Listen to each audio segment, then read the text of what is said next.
신약성경 데살로니가 전서 5장 14절입니다. 주보에는 14절, 15절 이렇게 나왔는데 분량을 좀 줄였습니다. 14절 한 절만 보도록 하겠습니다. 데살로니가 전서 5장 14절입니다.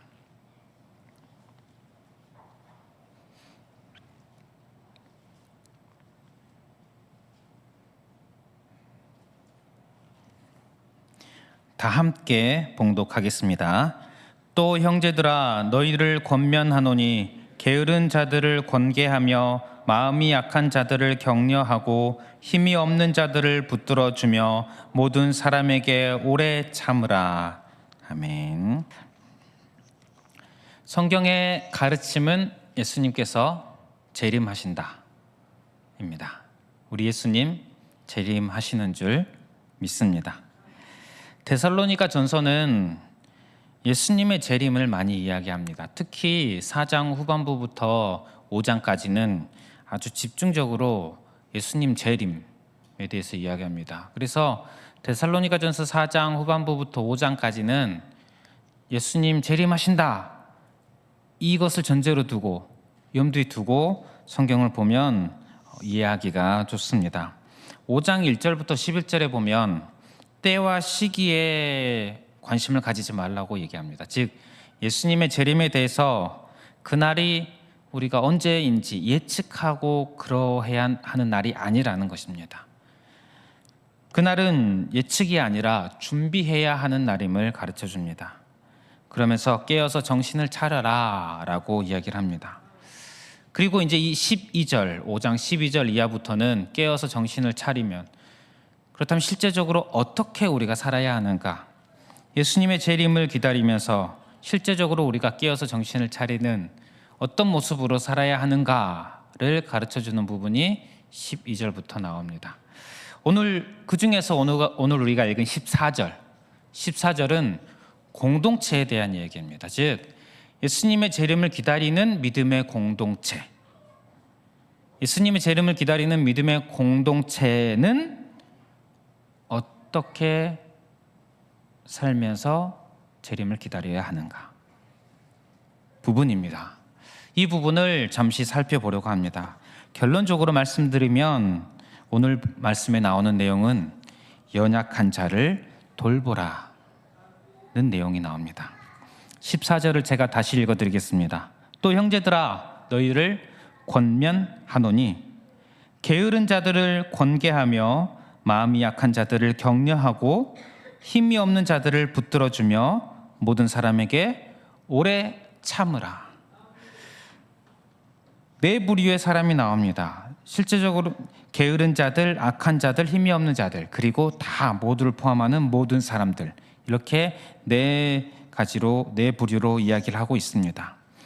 게으른 자들을 권계하라고 말하고 있습니다. 여기서 게으른 자들은 우리 이전 성경 번역에는 규모 없는 자들. 일반적으로 이 게으른 자에 대한 표현은 어떤 무질서한 자들 또는 비유적으로는 군인인데 부대를 또는 자기 위치를 벗어나 버리는 군인, 또는 훈련을 제대로 받지 않은 군인, 이런 것에 비유적으로 사용할 수 있는 그런 단어입니다. 그래서 이 교회라는 이 믿음의 공동체 안에서 어떤 규칙이나 질서, 또 어떤 예의 같은 것들을 잘 지키지 않는 자들을 게으른 자라고 할 수 있겠죠.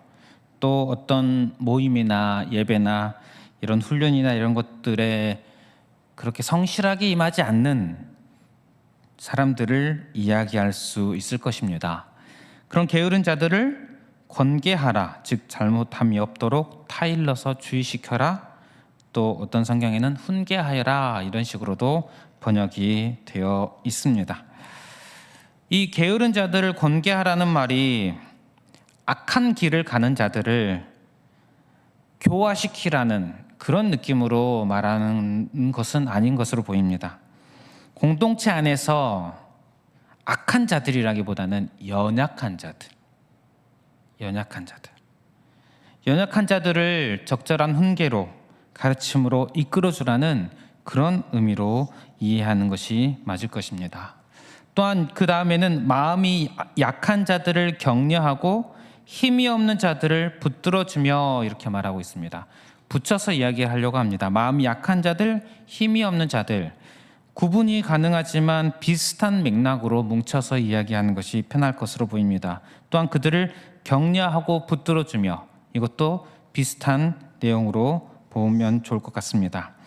이 부류를 데살로니가 전서에 직접적으로 표현하지는 않습니다. 어떤 사람들인지. 그런데 데살로니가 전서 전체에서 이렇게 표현할 수 있을 만한 사람들 부류가 두 가지가 등장합니다. 첫 번째로 4장 3절부터 8절에 보면 육체의 정욕 또는 이교도의, 믿기 전에 이전에 또는 이교도의 악한 습관들, 이것들과 현재의 믿고 나서 내가 살아야 하는 삶, 이 사이에서 갈등하며 씨름하고 있는 사람들이 나옵니다. 죄의 욕망이죠. 나의 육체 또는 이교도 이방인의 모습들, 이것을 따르고자 하는 이 마음, 성령님을 따르고자 하는 이 마음, 이 사이에서 씨름을 하고 있는데 아직 초반이어서 좌절하고 잘 넘어지는 자들. 사도 바울이 이곳뿐만 아니라 고린도 전서에 보면 우상의 제물을 먹는 문제에 대해서 이야기합니다. 우상의 제물을 그리스도인이 먹어도 되느냐 되지 않느냐. 결론은 무엇입니까? 자유함입니다. 먹어도 상관없습니다. 그런데 이 먹는 것으로 인해서 믿음이 약한 자들이 시험에 들 수 있다는 것입니다. 여기에서 믿음이 약한 자라는 표현을 씁니다. 믿음이 약한 자들이 아직 정립이 안 돼서 아직 혼란스러운 사람들은 낙심을 한다는 것입니다. 어떻게 먹을 수가 있지? 그래서 사도 바울은 먹지 않는다고 이야기를 합니다. 먹어도 되는데. 그런 믿음이 연약한 자들, 이런 자들이 마음이 약한 자들 또는 힘이 없는 자들이라고 이야기할 수 있을 것입니다. 또 데살로니가 전서에 보면 4장 13절에 보면 또 이런 부류가 어떤 사람들이 나오냐면 믿음이 있는데 큰 환란으로 인해서 낙심하거나 혼란스러운 상황이 있는 경우가 있습니다. 4장 13절에 보면 자는 자들, 즉 먼저 세상을 떠난 자들로 인해서 슬퍼하고 있는 형제들이 나옵니다. 당시 데살로니가 교회는 핍박을 받고 있었습니다. 순교하는 이도 있었을 것입니다. 그런데 예수님은 다시 오신다고 하셨는데 20년이 훨씬 지났는데 아직 안 오고 계십니다. 이런 상황으로 인해서 마음이 힘들고 낙심하고 좌절되는 그런 이들을 향해서 4장 후반부부터 사도가 가르침을 주는 그런 내용들이 나옵니다. 예수님의 재림에 대해서, 부활에 대해서 이야기하는 그런 장면들이 나옵니다. 이런 여러 가지 환란으로 인해서 낙심한 사람들이 있습니다. 이런 사람들을 아마도 마음이 약한 자들, 힘이 없는 자들이라고 할 수 있을 것입니다. 데살로니가 전서에서 발견할 수 있는 부류들입니다. 이런 마음이 약한 자들, 힘이 없는 자들을 격려하여라, 붙들어 주어라. 현재 공동체 안에서 약해 있는 자들이죠. 또 14절 끝부분에 보면 모든 사람에게 오래 참으라. 이 모든 사람은 게으른 자들, 마음이 약한 자들, 힘없는 자들을 다 포함하는 것이겠죠. 이뿐만 아니고 공동체 안에 모든 이들을 포함하지 않겠습니까? 오래 참으라. 오래 참음은 성령님의 열매입니다. 사랑과 희락과 화평과 오래 참음과 성령님의 열매입니다. 오래 참음은 하나님의 속성입니다.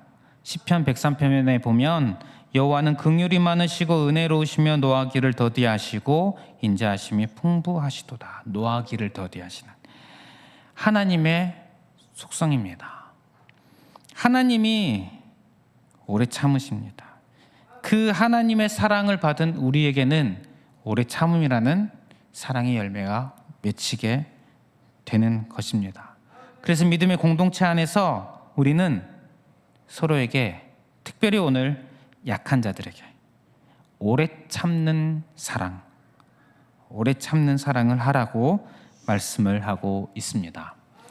14절을 지금까지 살펴본 부분을 정리해 보도록 하겠습니다. 믿음의 공동체 안에서 게으른 자들, 마음이 약한 자들, 힘이 없는 자들, 즉 연약한 자들이죠.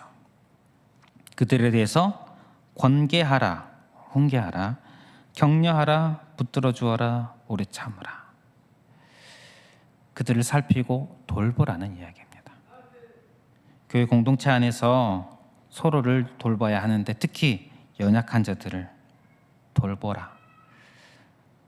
각자에 맞게 때로는 권계, 훈계로, 때로는 격려로 각자에 맞게 서로 돌보는 공동체가 되어라는 가르침입니다.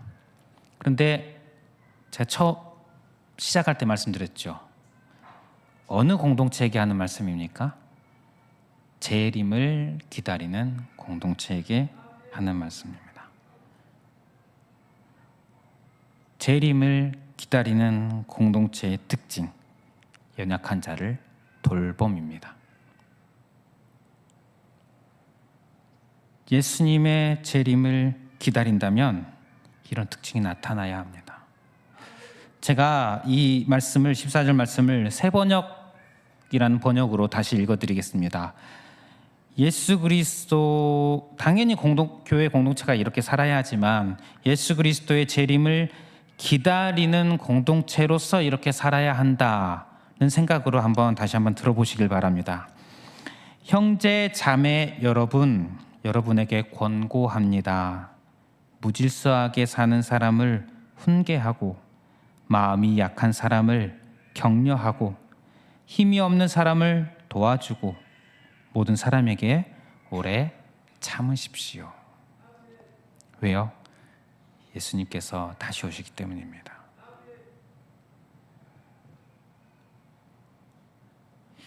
마태복음 25장에 보면 예수님께서 재림하셔서 심판하실 때에 오른쪽에는 양, 왼쪽에는 염소, 그리고 이들에 대해서 무엇라 말씀하시는지 기억하십니까? 내가 내 형제 중에 지극히 작은 자 하나에게 한 것이 곧 내게 한 것이니라. 지극히 작은 자 하나에게 하지 아니한 것이 곧 내게 하지 아니한 것이니라. 예수님 재림하시면 우리에게 무엇을 물어보실까? 과연 물어보실지는 확실히 모르겠지만 만약에 물어보신다면 무엇을 물어보실까? 지극히 작은 자 하나에게 어떻게 했는지를 물어보시지 않을까요? 이렇게 말씀하고 계시지 않습니까? 마태복음 25장 후반부인데요. 앞부분에는 어떤 내용이 나오냐면 제일 앞부분에는 등을 들고 신랑을 맞으러 나가는 열처녀 비유가 나옵니다. 기름을 준비하지 않은 처녀들이, 미련한 처녀들, 그리고 슬기로운 처녀들은 기름을 준비합니다. 예수님 재림하실 그날에 대해서 준비하라는 내용이죠. 그리고 이어서 나온 내용이 달란트 비유입니다. 주인이 타국에 가면서 종들에게 달란트를 줍니다. 5달란트, 2달란트, 1달란트. 근데 후에 주인이 돌아와서 결산할 때 무엇라고 말하는지 기억나십니까? 착하고 충성된 종아, 네가 적은 일에 충성하였으며. 적은 일에 충성 또는 신실로 번역도 가능합니다. 우리가 이 말씀을 믿었으면 좋겠습니다. 우린 자꾸 이 말씀을 보면, 달란트 비유를 보면 어떻습니까? 내게 주신 달란트로 무언가 해내야 된다는 부담감이 있습니다. 무언가 칭찬받을 만한 멋진 일들을 열심히 수행해내야 하는 것 아닌가, 이런 생각이 나를 자동적으로 사로잡는 것 같습니다. 그런데 우리 주님은 뭐라고 말씀하고 계십니까? 네가 적은 일에 충성하였구나. 적은 일에 충성하였구나. 그리고 바로 이어지는 말씀이 재림하셨을 때에 재림하시고 양과 염소를 나누시고 그리고 지극히 작은 자 하나에게 한 것이 나에게 한 것이다. 예수님의 재림을 기억하며 준비하는 삶은 어떤 삶이겠습니까? 지극히 작은 자 하나, 연약한 자 하나를 예수님의 마음으로 섬기고 돌보는 것이라는 사실을 알 수가 있습니다.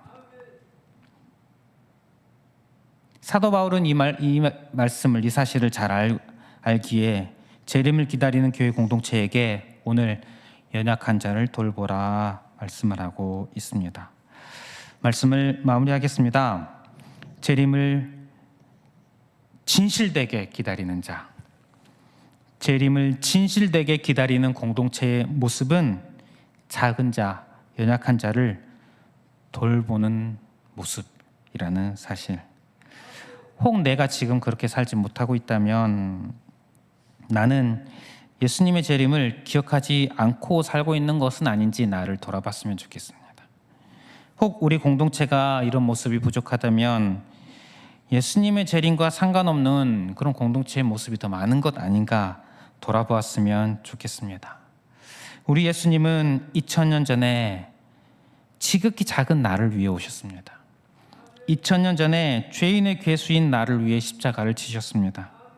그리고 우리 예수님은 나를 위해, 여전히 못난 나를 위해 다시 오십니다. 나를 사랑하신 그 예수님을 우리가 잊지 않고 기억한다면, 그 예수님을 맞을 준비를 하고 있다면 작은 자, 연약한 자 하나를 돌보며 살아가야 한다는 사실, 저와 우리 공동체가 그런 공동체 되기를 축복합니다. 우리 찬송가 부르면서요